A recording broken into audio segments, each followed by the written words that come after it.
been to a sporting event, the atmosphere before a game, I think Game Time Decisions has that same exact atmosphere. This is our arena. This is what we do. There is going to be an energy to Game Time Decisions that you will feel night in and night out. The excitement you get when you lock your bets in, when you're figuring out what you want to do, we can zone in on the biggest games each night. I want this to be the place that people come to before the games start so they feel as ready as possible to lock in their cards. We are going to hit every single one of those markets that you need to know about. We're going to go through every single thing, and I've got a great team behind me that's going to help me get the job done. There is not going to be a better place, I promise you, than Game Time Decisions to get that new information, react to it, and be able to then bet accordingly. We will have everything at our disposal, and we will use that to our advantage. I'm Kevin Walsh. Tune into Game Time Decisions from 6 to 8 p.m. Eastern on SportsGrid. 11 and 12. I know you're going to get Mafia excited here. Hot and bothered. You got to put Aaron Rodgers here and the Jets at 11. I would put him higher, but again, he barely played football last season. They've addressed their offensive line. It's not going to be great. The depth at wide receiver is a problem for me. Defense, perhaps the best in the National Football League. If Rodgers plays 14 games, they're probably going to win that division over the Bills. Pharrell Coast to Coast, only on SportsGrid. Rory Mack, it's going to be remembered. It will be a lasting image from the 2024 United States Open, just like Bryson DeChambeau's 55-yard bunker shot. We love big-time winners. Like, you win a championship, we want to hear from you. You get the stage. Sometimes it's emotional. It's a great watch. We know we also love the losers who said, you know what, I just can't believe I folded down the stretch. Let me face the music here. You sort of get a new light there. The Early Line, only on Sports. Great.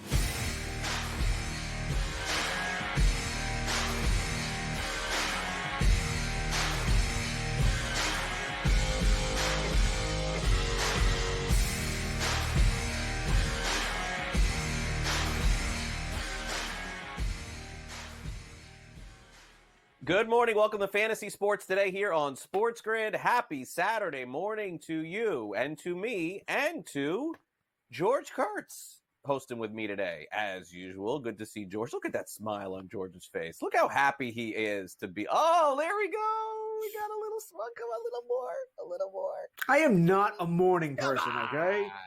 The only good mornings are when I'm still in bed. It's a contradiction in terms. Good and morning should not go together. You're on the East Coast, man. It ain't so bad. Like, imagine if you had to host a show in California live at 6 a.m. It's 9 o'clock. That would be a little rough. You know, I wouldn't mind California. I don't know how you can watch a game at 4:30. The game starts or 3:30 nowadays. What do you mean? Right? It's the best thing ever. Are you kidding me? We're That'd be a little totally weird. screwed on the East Coast. We have the worst sports schedule of all. It'd be a little weird though. It'd be a little weird. How about with football? You get the London game starting at 6:30 a.m. That'd be a little rough on Sunday obviously mornings. that's a little early. Obviously, it's 4 times a year. George can find something to complain. Oh, I think there's going to be 17 times a year real soon. By the way. No, there is not. I'm not going to do 17. Oh, they're aiming for that. That's money. Maybe not 17, but it'll be a lot more than 4. No, look, I think probably so. But anyway, lots of fantasy baseball to talk about here.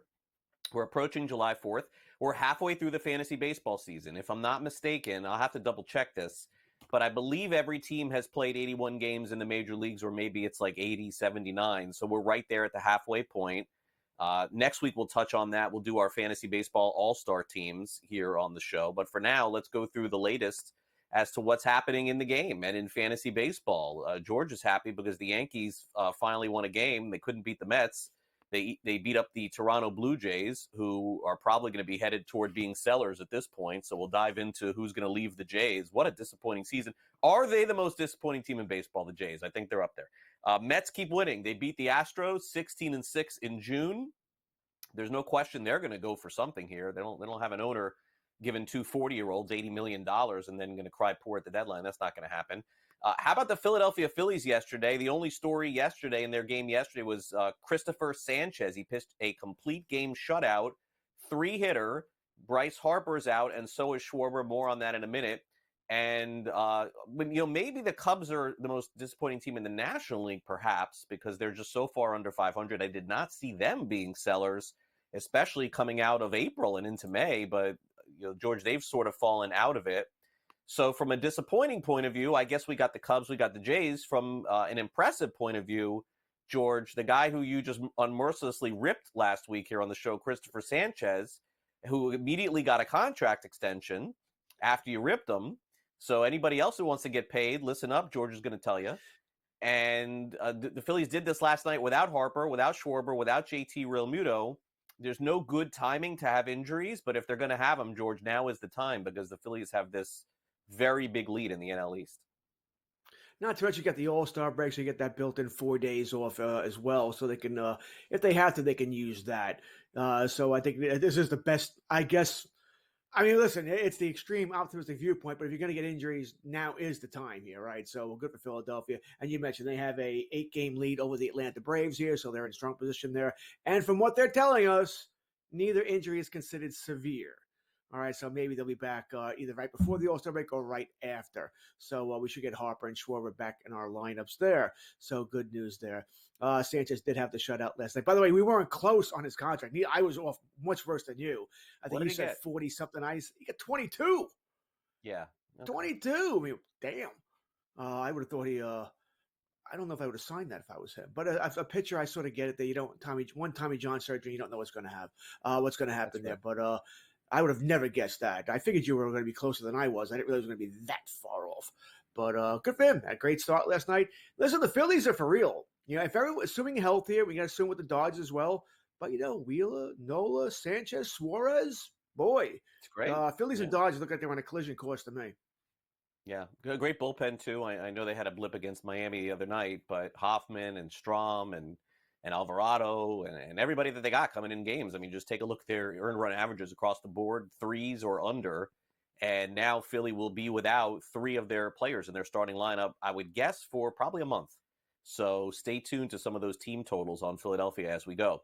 All right, stay tuned Monday because one of the top prospects in baseball is getting called up, and that is James Wood. He will make his debut in front of the home crowd in D.C. He has been spectacular in the minors, 353, 10 home runs, 37 runs driven in, 23% rostered in Yahoo leagues, 7% rostered in ESPN leagues. Probably too late to grab him now that the news is out, although some people run their waiver wire on Sunday. 2 parts to this, George. First part is that this is kind of like a trade for Washington, where they're going to call a player up, hope he does well, and carries them potentially to postseason contention. That's number one. And number two, what a horrible trade for the Padres.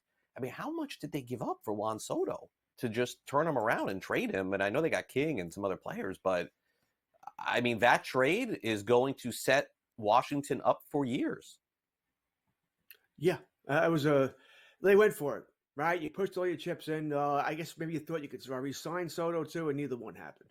And the trade with the Yankees is actually, you got nothing in return. I mean, King's a nice pitcher, right? But he's nothing fantastic. And all the other guys you traded Thorpe already. Right, he was your top prospect you got there from the Yankees. You traded him for the White Sox and the Dylan Cease deal, which I guess you could make an argument that could end up working out for them.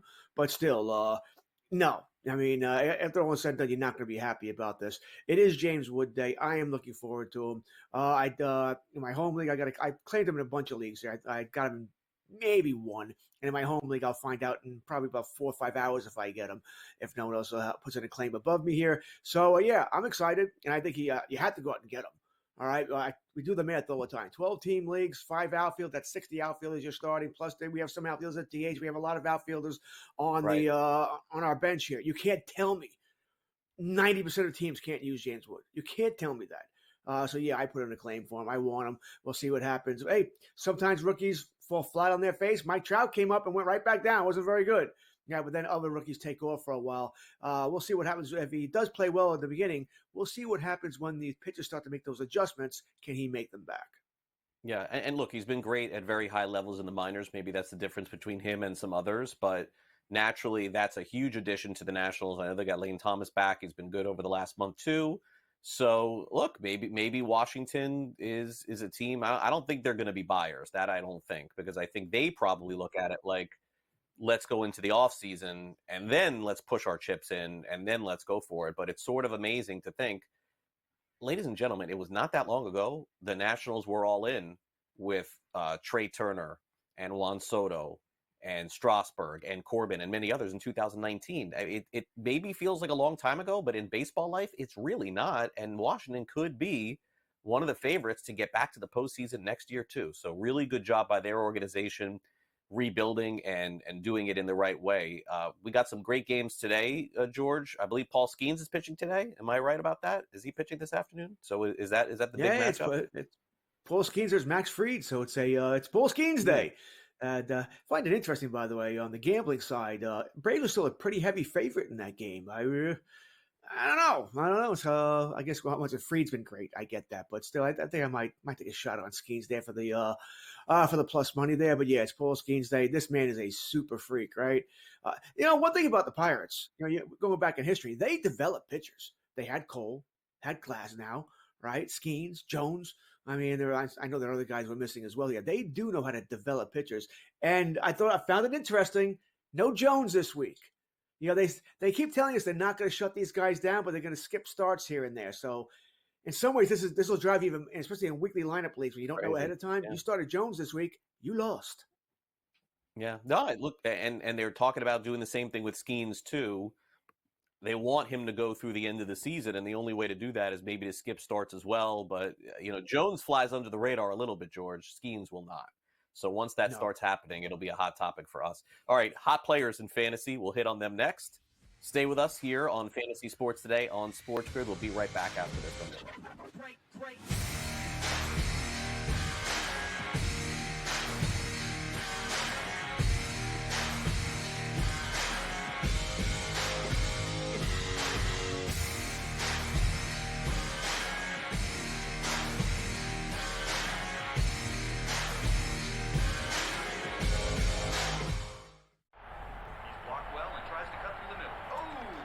'Cause your gut says Miami is going to win, and you should take the over. Your gut also said your NFT selfies would only go up in value. They didn't. But your head is on SportsGrid and knows the QB is in concussion protocol. The backup has a 45 QBR against the zone coverage. The New York D has the most sacks in the league. So yeah, trust your head. It's smarter to be on SportsGrid. There is going to be an energy to game time decisions that you will feel night in and night out. We're going to go through every single thing, and I've got a great team behind me that's going to help me get the job done. I want this to be the place that people come to. We are going to hit every single one of those markets that you need to know about. There is not going to be a better place, I promise you, than game. We will have everything at our disposal, and we will use that to our advantage. I'm Kevin Walsh. Tune into Game Time Decisions from 6 to 8 p.m. Eastern on SportsGrid.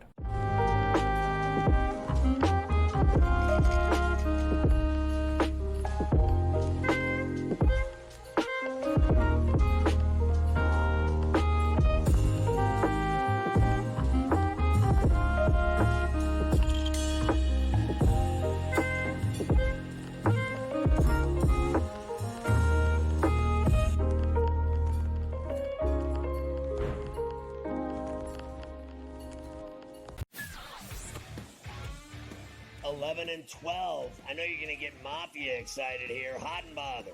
You got to put Aaron Rodgers here and the Jets at 11. I would put him higher, but again, he barely played football last season. They've addressed their offensive line. It's not going to be great. The depth at wide receiver is a problem for me. Defense, perhaps the best in the National Football League. If Rodgers plays 14 games, they're probably going to win that division over the Bills. Pharrell Coast to Coast, only on SportsGrid. Break.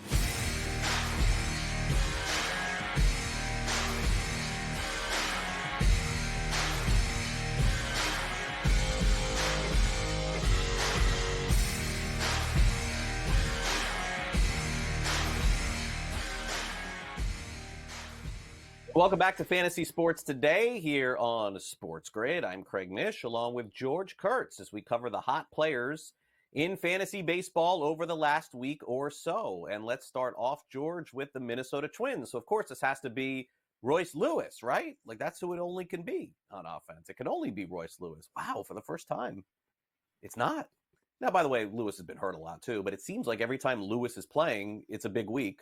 But outdone by Byron Buxton. Hey, Byron Buxton, 474 last week, 3 home runs. 8 runs driven in.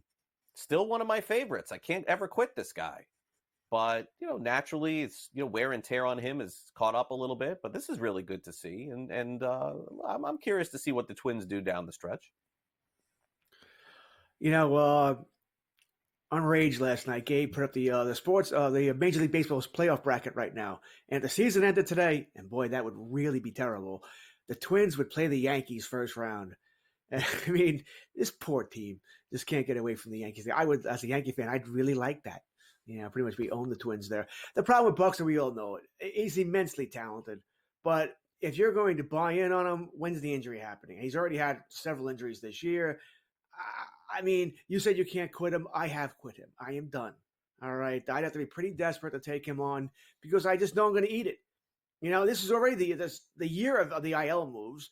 And Buxton's he may be the king of that, right? He may be the poster boy. I think under IL in the dictionary is a picture of Byron Buxton.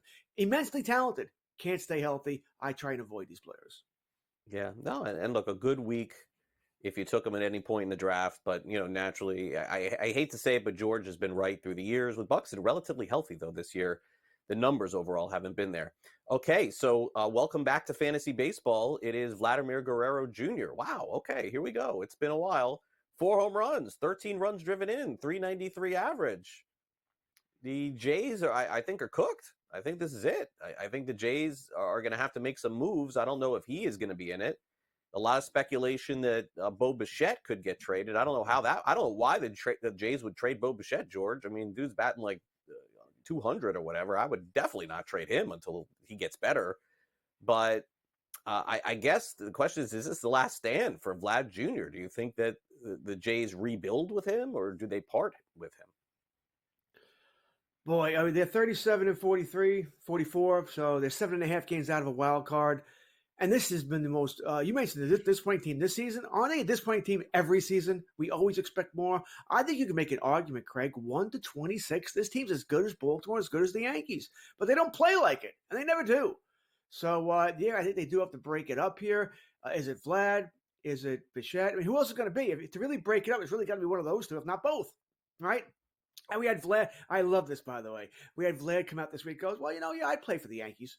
After you're saying, I would never play in New York. It's funny when it comes down to money time. Oh, yeah, I'd play for the Yankees. Of course. Yeah. The Yankees, he's not good. There's no way Toronto's trading him to the Yankees, by the way. And the Yankees, by the way, I don't know if they would want it anyway because what do they want? What are they going to do? They're not going to re-sign Guerrero over Soto, so it wouldn't make any sense to bring on somebody like that. So do I think he gets dealt? My guess is no. Do I think he can have a good second half of the season? I worry about it. He does, for some reason, he doesn't seem to hit well at the Rogers Center, which makes no sense if they brought the fences in here. He's picked it up of late here. We'll see. Would I take a shot on him? If I needed power, yeah, I would. I'll take my chances. But he's not the superstar we all thought he was going to be. Oh, look, he was, I think, George, if I'm not mistaken, he was like the darling of fantasy baseball 2 or 3 years ago with, challenging Judge for the MVP, right? That year. It was a fantastic year. It's kind of strange to see what has sort of happened to his career. But again, long way to go here. And let's not write off this kid. He's still a fantastic player. All right, Christopher Sanchez. George loves this one. Last 2 starts. Oh, my gosh. Are you kidding me? Is this right? 16 innings pitched, no earned runs, no walks, and 13 strikeouts. And so, look, fantasy, let's just call it what it is. Everybody owns this guy. So there's nothing that you can do. Reality, George, I think that you said something that was interesting, which is he got paid $22 million. You were surprised it was super low.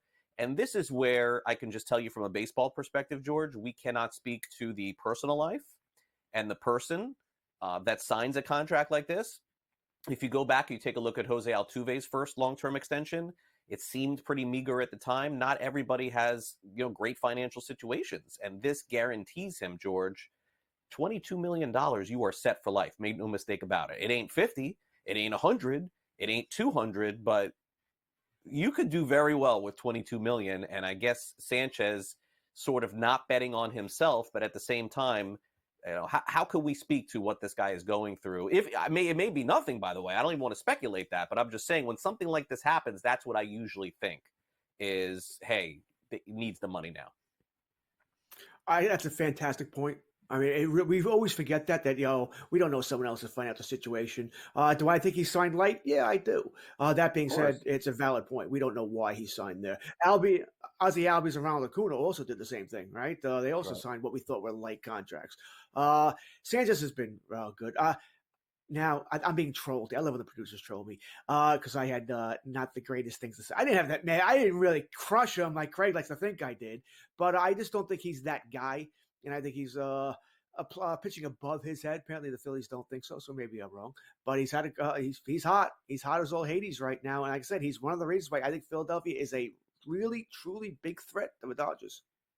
Yeah, they are. And Sanchez, who knows what will happen with him? And listen, in the end, maybe George will be proven right. Maybe he's not the guy that we've seen, but right now he's been, and more, including last night's start. Finally, the Padres, Randy Vasquez, 9 innings pitched, 1 earned run, 4 strikeouts, 4 walks. Padres do seem to do this. They find a couple of fill-ins. They just put Musgrove, if I'm not mistaken, on the 60-day. So anybody who can throw gets an opportunity right now for them.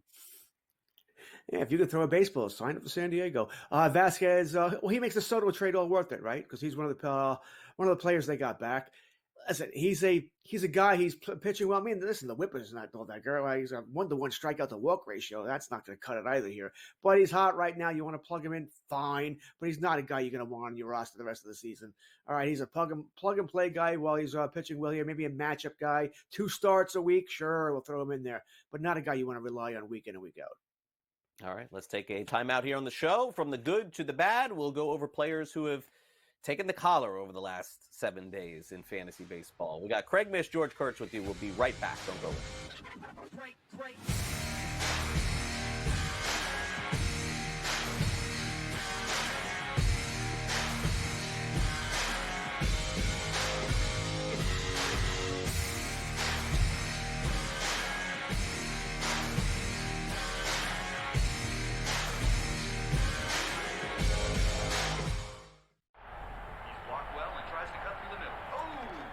Your gut says Miami is going to win, and you should take the over. Your gut also said your NFT selfies would only go up in value. They didn't. But your head is on SportsGrid and knows the QB is in concussion protocol.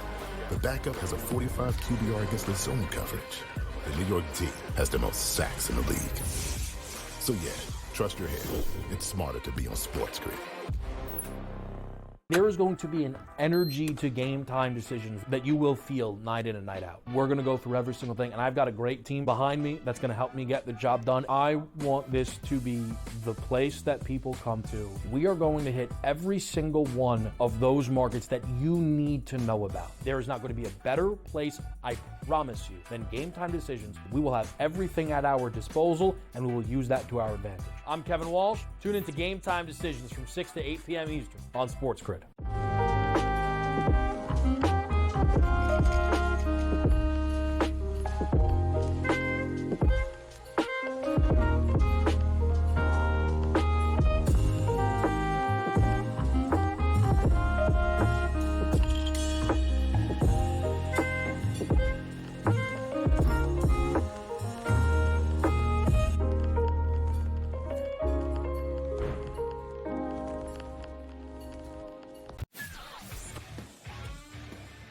And 12. I know you're going to get Mafia excited here. Hot and bothered.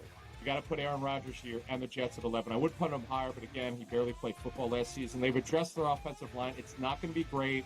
The depth at wide receiver is a problem for me. Defense, perhaps the best in the National Football League. If Rodgers plays 14 games, they're probably going to win that division over the Bills. Pharrell Coast to Coast, only on SportsGrid. Great.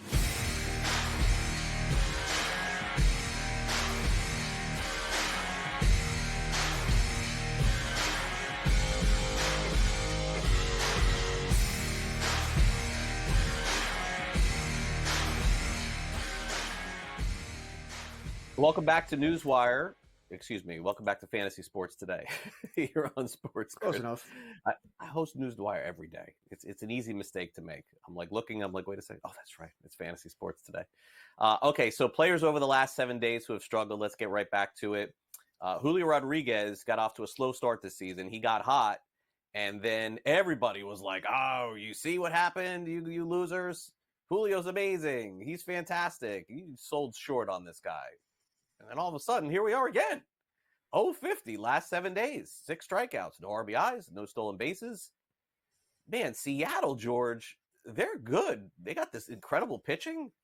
They got to get this figured out. This is the best opportunity that they're going to have to get to the postseason, I think, to even make a run. I don't know if it's just Julio. They have got to get going here because that is an extremely winnable division. Houston's not playing well. Texas not playing well. We know Oakland's not good. The Angels are terrible. Like, come on, guys, right? Oh, you'll get no argument from me. I've said it so many times this season. I thought coming into the season, Seattle needed to add a bat. And then you lay low Teoscar Hernandez. Well, now it's 2 bats. And now Julio Rodriguez is falling off the planet. I mean, I don't know how they're surviving it. Their pitcher can only do so much here. What are you going to do if you own, if you have Julio Rodriguez?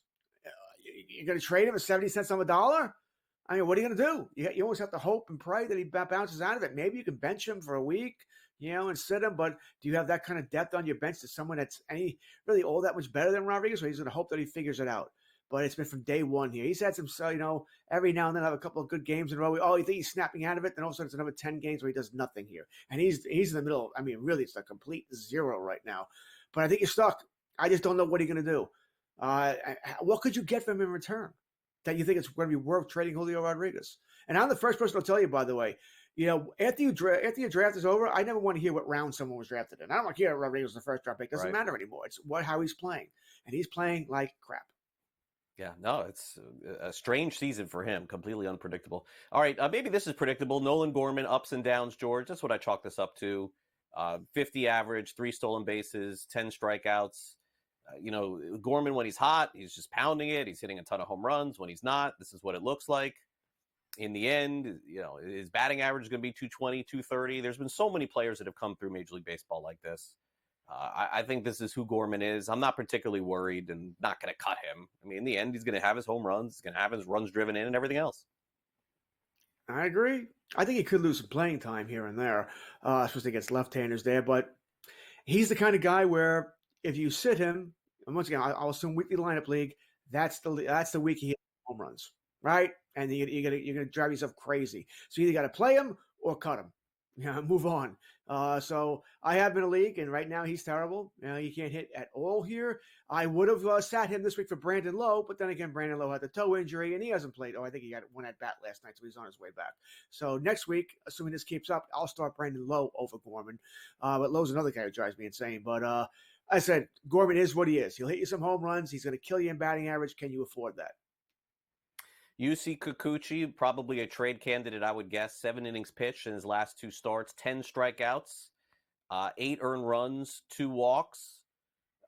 The Jays signed him with some hopes that he could be, a good pitcher for them, a little bit of up and down. They probably would like, George, for him to have 2 or 3 good starts, and then, if they can, make a trade. I think they would love that. Last night was not one of those 2 or 3 good starts. Went 4+ innings against the Yankees. He wasn't around for the 16 runs, but he was part of it. I thought Schneider might have pulled him a little early, actually. The bullpen got beat up by the Yankees, not so much Kikuchi. And defense wasn't all that great either. Vlad Guerrero made a bad defensive play that allowed a run to score. That really got the Yankees going there on a rundown. So I agree with you. I think he'll be on the move here. I don't think he's going to bring back any great return for Toronto, but I do expect him to go to a contender as a depth starter. All right, finally, Jordan Hicks, the Giants, Farhan Zaidi said, let's make this guy a starter. And met with some skepticism, I think, in both reality and fantasy. This has worked out nicely. I mean, Hicks has been very good. I don't know if he's tiring now. I'm not really sure. It hasn't been really pretty over his last couple of starts. But if you would have told me 76 strikeouts and an ERA under 3.5 at the halfway point, I would have taken that. Yeah, the problem is I do think that his innings are going to have to be watched. He doesn't go very deep into games as it is. 5 innings, maybe. Right? You have to wonder what's going to happen in the second half of the season here. W's could be tough to come by. So he's not somebody I want. I said if I had him, I'd be looking to move him to somebody who maybe needs strikeouts, maybe can afford that, but he's not someone I want on my roster. All right, coming up next, it's time to hit the waiver wire in fantasy baseball. We'll see if we can find some diamonds in the rough, 50% owned or less in fantasy leagues. We'll grab them for you next.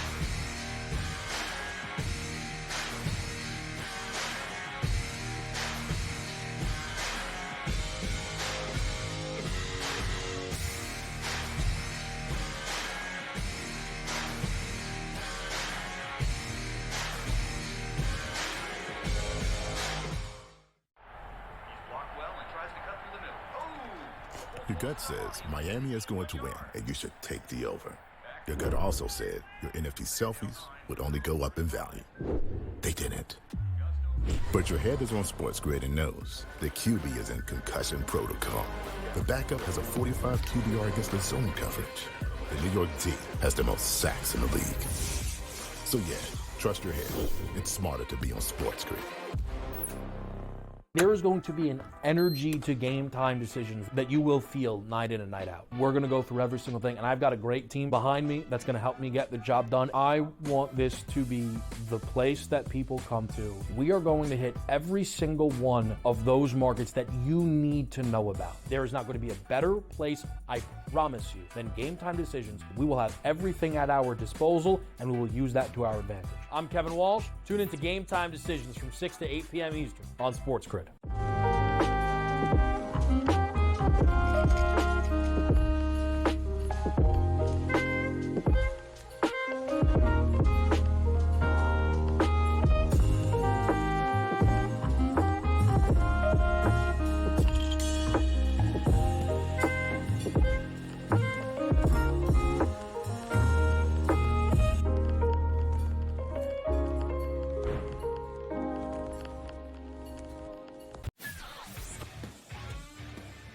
And 12. I know you're going to get Mafia excited here. Hot and bothered.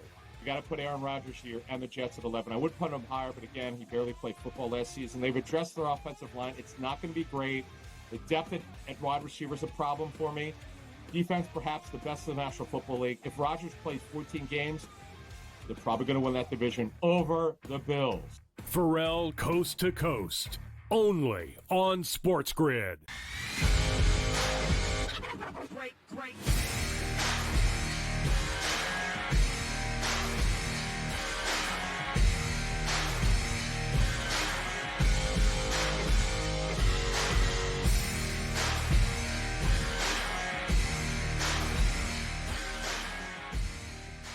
Welcome back to Fantasy Sports Today. Waiver Wire Sunday coming up tomorrow. Let's check in on the Fantasy Pros consensus roster owned number. These are players that are owned in less than 50% of fantasy leagues. So for some of you out there, these players may be owned. This is a relevant conversation. For others, maybe they're available. It just depends on your league size and format. George, let's start off with a player on the Cincinnati Reds who we were kind of told maybe on the move the last year or so. It never happened. Jonathan India, 5 home runs, 32 runs driven in, 8 stolen bases, 276. Once upon a time, the Rookie of the Year in the National League. I still get the feeling, and he plays quite a bit, okay, so let's not get it twisted, but I still get the feeling that there's more in Jonathan India than what we've seen thus far. So I'm happy to see him putting together a nice season. I like Jonathan India. I think he's a good ball player here. I do wonder if the Reds will move him. They do have a lot of infielders, right? So I do wonder if he could be moved here, which would worry me somewhat. Listen, any offensive player leaving Great American Ballpark is going to worry me. It depends on where he would end up here.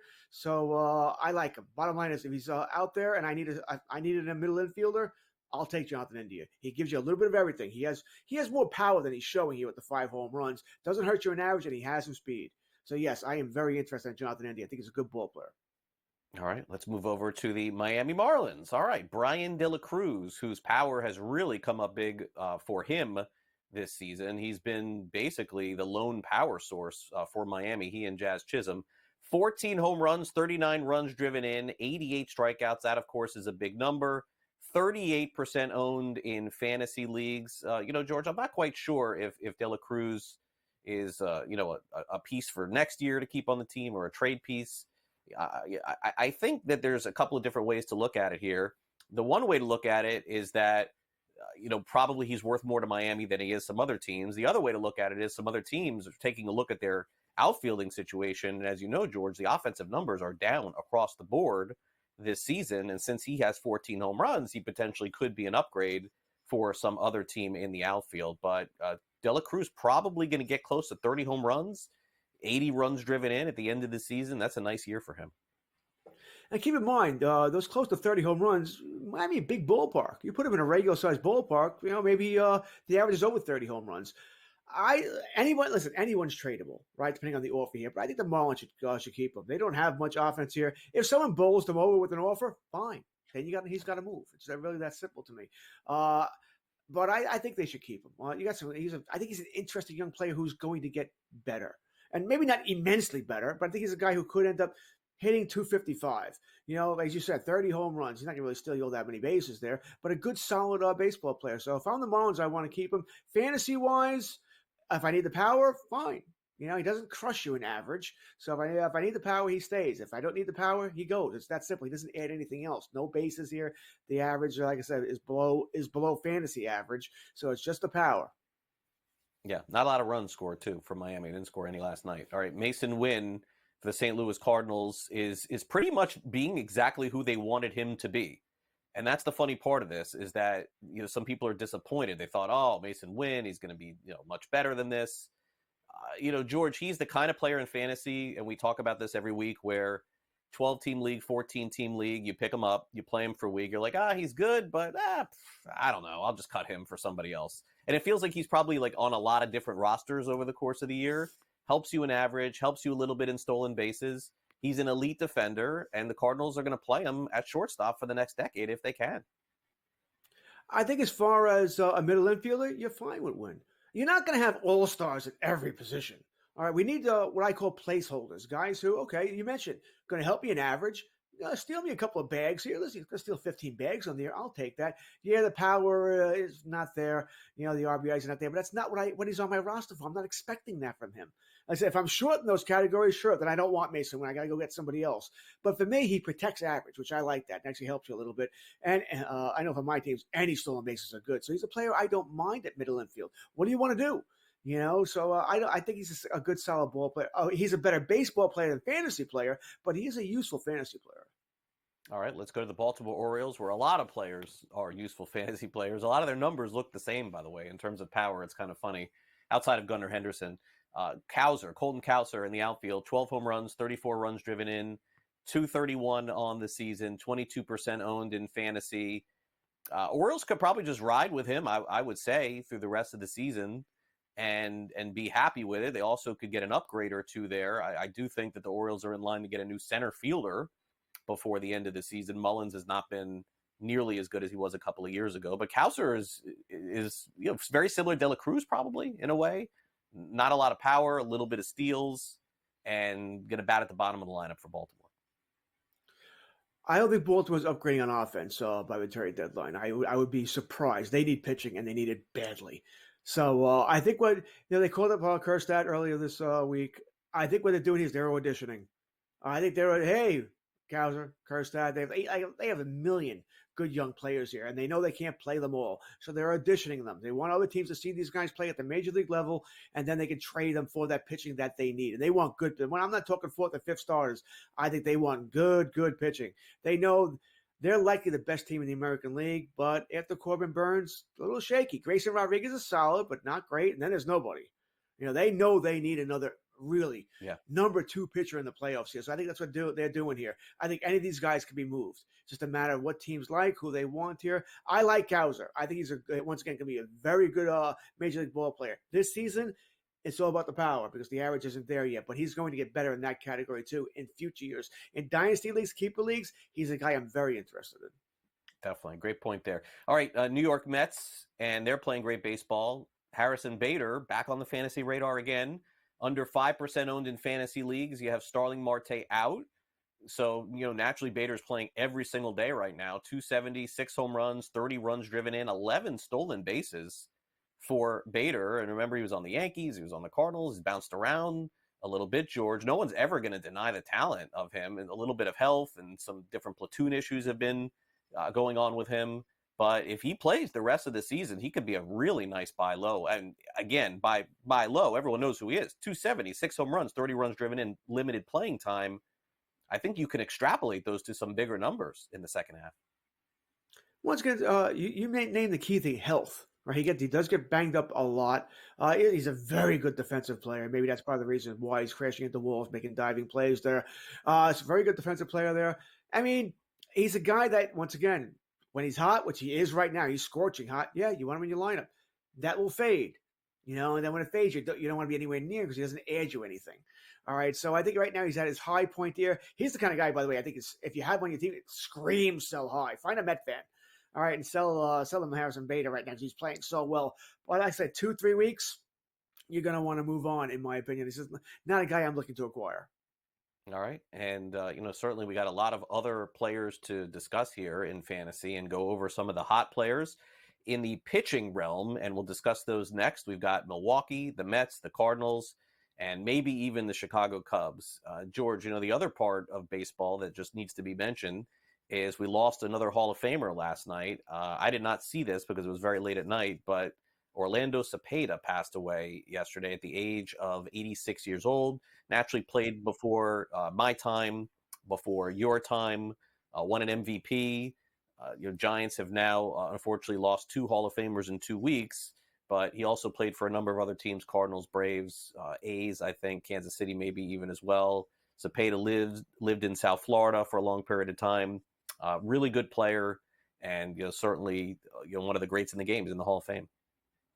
Yeah, always rough when the heroes of yesteryear pass away. But Willie Mays was a blow. It's Cepeda from this, also known to be with Giants. That's a rough blow for the organization there. So our best to the family there. But yes, before my time, I never saw him play.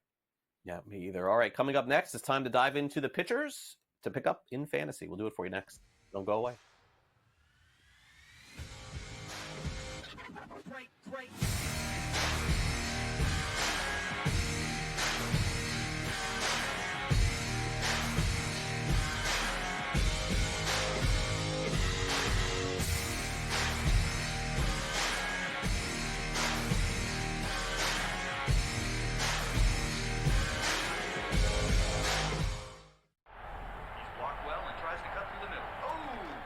Your gut says Miami is going to win, and you should take the over.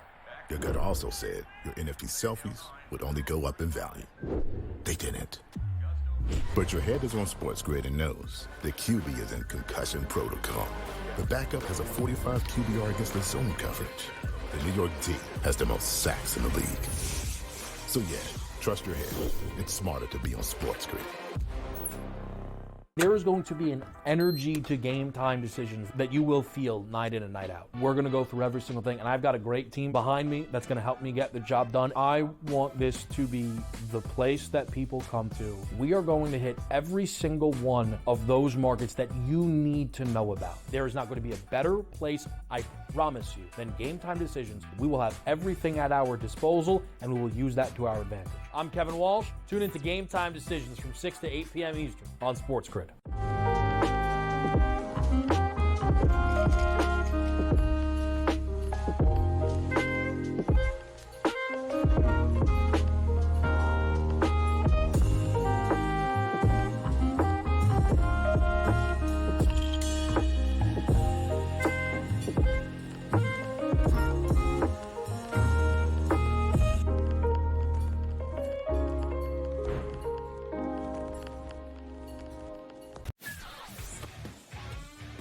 11 and 12. I know you're going to get Mafia excited here. Hot and bothered.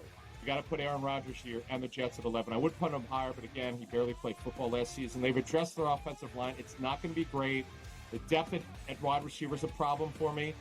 Defense, perhaps the best in the National Football League. If Rodgers plays 14 games, they're probably going to win that division over the Bills. Pharrell Coast to Coast, only on SportsGrid. Break.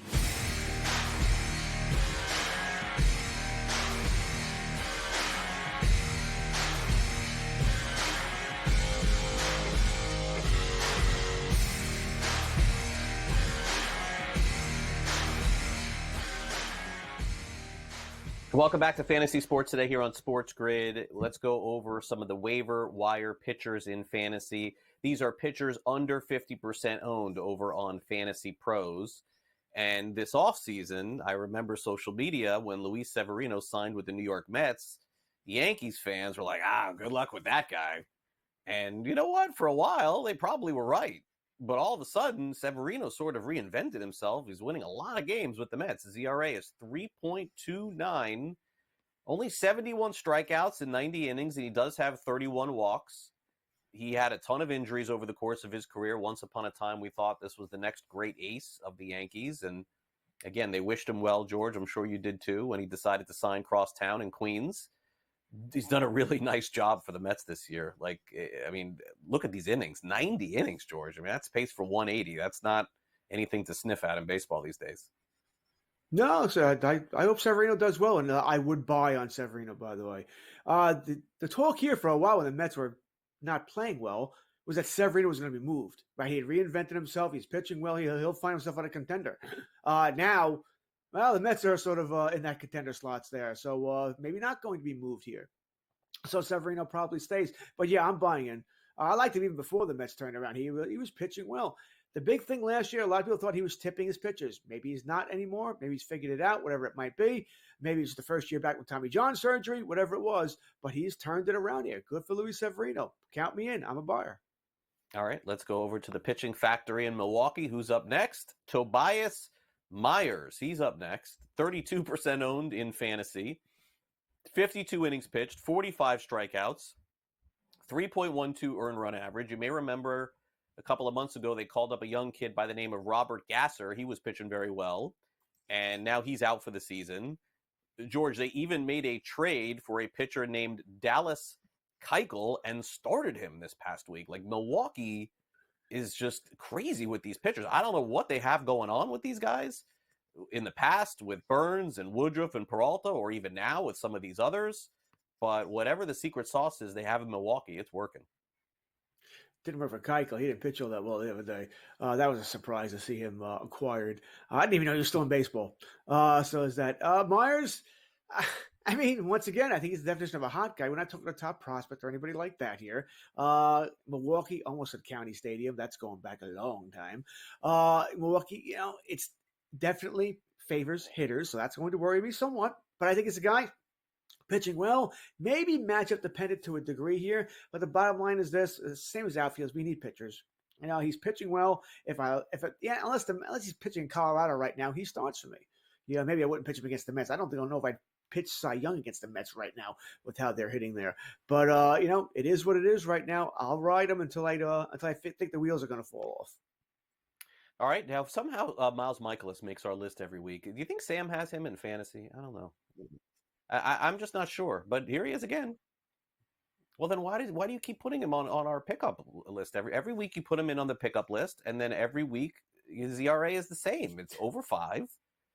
He doesn't strike anybody out. I really like him. I respect him. Miles Michaelis once told me that he was just like so mad that pitchers don't go deep into the game anymore. I mean, look, he's going to throw 180 innings. This guy's a horse, absolutely. Big league player, is going to get 10 years of service time in Major League Baseball. I got nothing bad to say about the guy.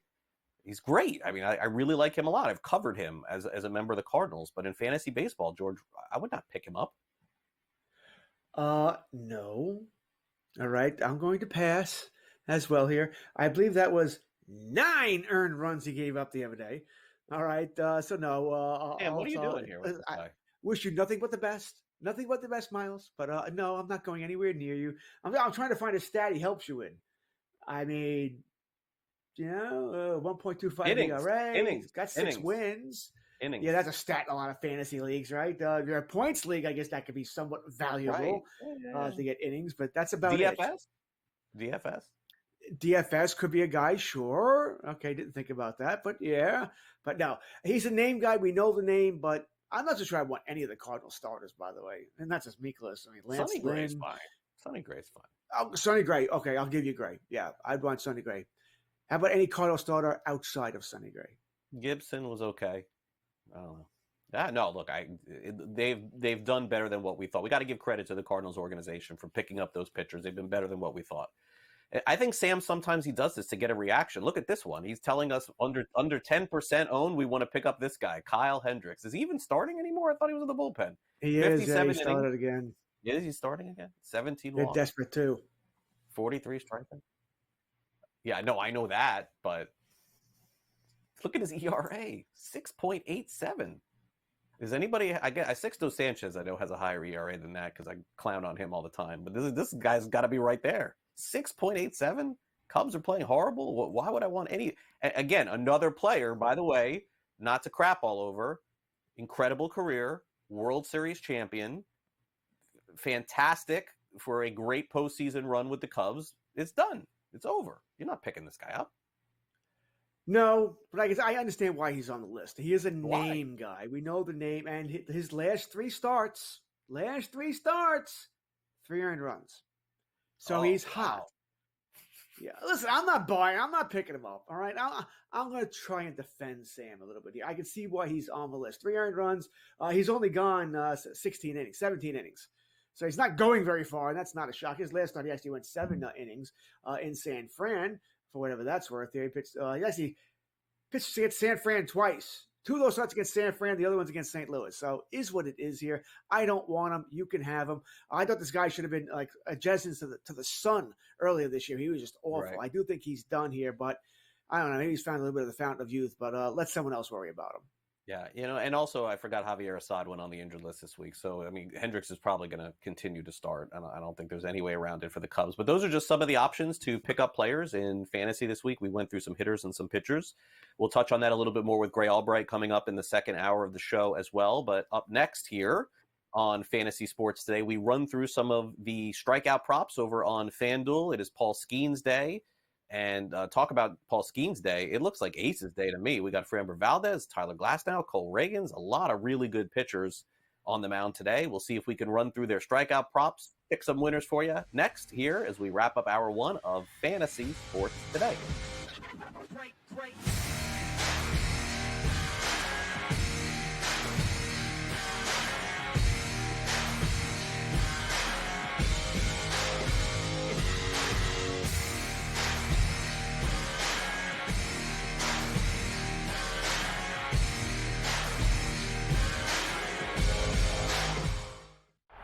He's blocked well and tries to cut through the middle. Oh!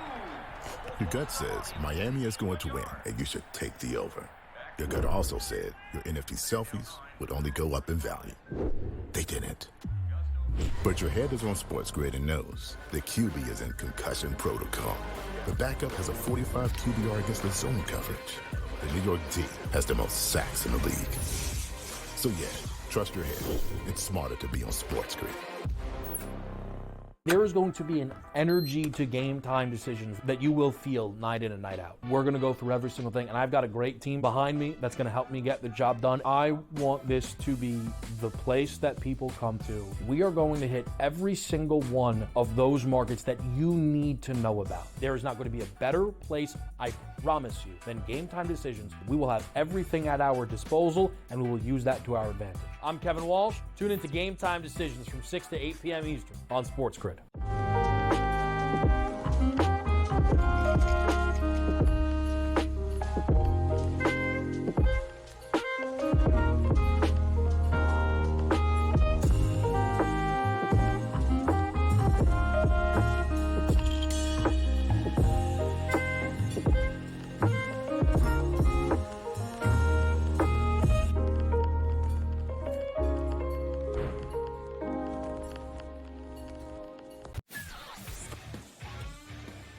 And 12. I know you're going to get Mafia excited here. Hot and bothered.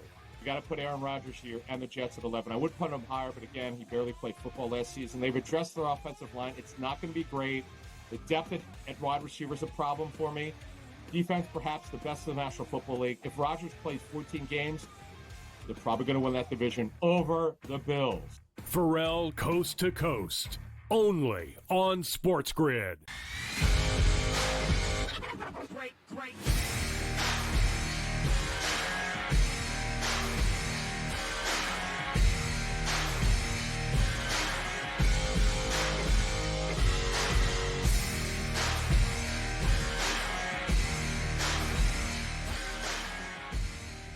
All right, welcome back. Time to go through some strikeout props for some games in baseball this afternoon. Aces across the board here. I see 1, 2, 3, 4, 5. 5 aces at the very least going today. Let's get started. Cole Reagans, Kansas City, George. 6.5 strikeouts against Cleveland. One of the better teams in baseball, if not the best. 6.5 strikeouts, over -118, under -108. He's usually right around this mark, 6.5. What do you got? Well, he's hit it easily. 3 of his last 4 starts. He's got it 5 of his last 7. Only one he didn't have it was he got 6. Did have 4 against the Dodgers here. It's one of those guys, Craig, where I can't go under. So either I'm taking the over or I'm leaving it alone. Yeah, it's really that simple for me. I do wonder if the Guardians will have a little bit of bounce back. Haven't played as well of late last couple of games here. I kind of like them. I think I'd go the over here. It wouldn't be a huge play. I don't love it here. Like I said, 11 strikeouts in his last start against Miami, 7 against Oakland, 9 against Seattle, 7 against Minnesota. Where's 112? The upside is definitely there for him to crush this. Give me the over. All right. Framber Valdez of Houston, the ground ball king. 5.5 strikeouts against the Mets. Red hot team. Under is -146. Framber's a very good pitcher. He just does not strike out a lot of batters. Heavy juice here, though, George. -146. Yeah, I mean, I don't think Framber's as good. I don't think Framber's been as good since he threw the no-hitter last year. This hasn't been the same guy, even though he didn't throw a lot of pitches in that no-hitter. Just hasn't been that same guy here. Now, he does bounce around. He's all over the place. 7, 5, 1, 8, 4, 4, 3, 8. Mets are hot as Hades. It doesn't mean anything as far as strikeouts. They're going to make outs. Question is, they're going to put them in play, or are they going to strike out? They're going to provide some free air conditioning here. I don't love this.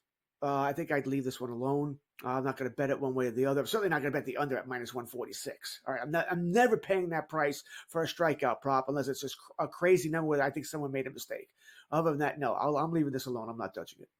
All right, Paul Skeens. I think. I mean, you'll tell me. I think he's gone over a strikeout prop every game, right? I think he has. I mean, because the number now is insane. It went from 5 to 5.5, 6, 6.5, 7, 7.5 now. Against the Braves, by the way, today, basically even money, -115 on the over, -111 on the under. It's no fun to bet unders on Paul Skeens, George, but we're getting to the point where FanDuel's making these numbers because they just don't want to. They don't want to take it at 6, 7. They have to put it this high. He's only missed this number 3 times, and twice he hit 7. One, I guess he had a bad start, only 3 strikeouts against. But I think he's gone over in every one of Fran. his props, right? Hasn't he gone over every time, or no? No, I don't. Well, no, because he had 3 in one start, so I think he's gone so over every time except one. One He time. had 3 Great. against San Fran, 8 last time. He doesn't crush it.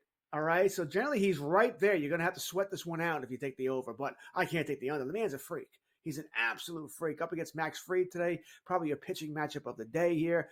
I'm going over. And it's an automatic. He's fun to watch here. Like I said, it's not like Reagans, who does crush his number. He generally gets right around it. Like I said, you're going to sweat it out. Hope he goes deeper into the game here, which could be somewhat of a concern. But I don't think the Braves are going to wreck him where he's going to leave the game early. Give me the over. Tyler Glasnow going up against the Giants. They had a huge walk-off last night.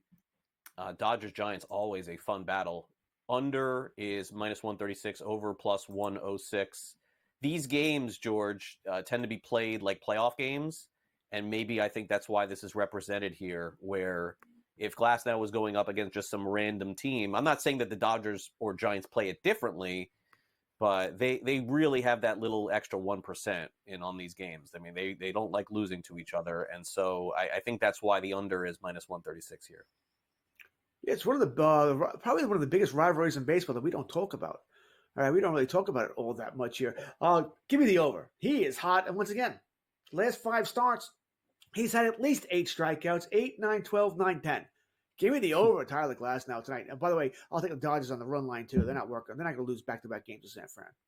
All right, finally, best pitcher, I think, in baseball in his last start. I think Pablo Lopez, I believe, we talked about this last week, one of our favorite buy low players in all of baseball.